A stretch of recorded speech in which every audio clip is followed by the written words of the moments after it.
చిత్తూరు జిల్లా పొంగనూరు నియోజకవర్గం సోమల మండలం పి చెరుకువారిపల్లిలో కోదండరామస్వామి ఆలయంలో కళ్యాణం గ్రామస్తులు ఆధ్వర్యంలో కన్నుల పండుగగా కళ్యాణ కార్యక్రమాన్ని నిర్వహించారు.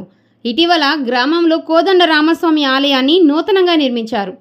విగ్రహ ప్రతిష్ఠ అనంతరం 41 రోజుల పాటు నిత్య అభిషేకాలు పూజలు నిర్వహించారు.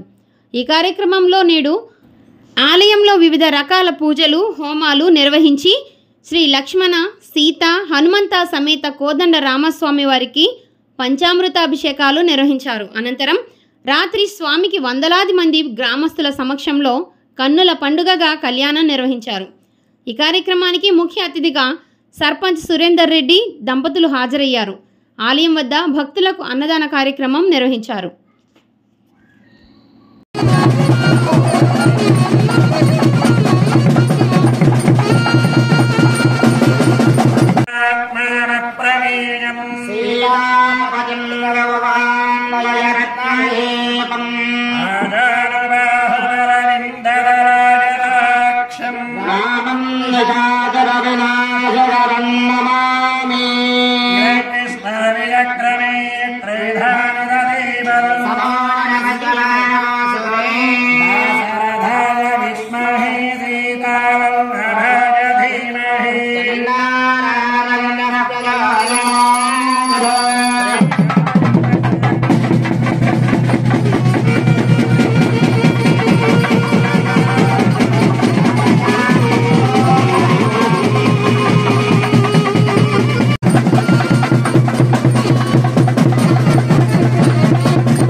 చతుర్విధ ఫల పురుషార్థ సిద్ధ్యర్థం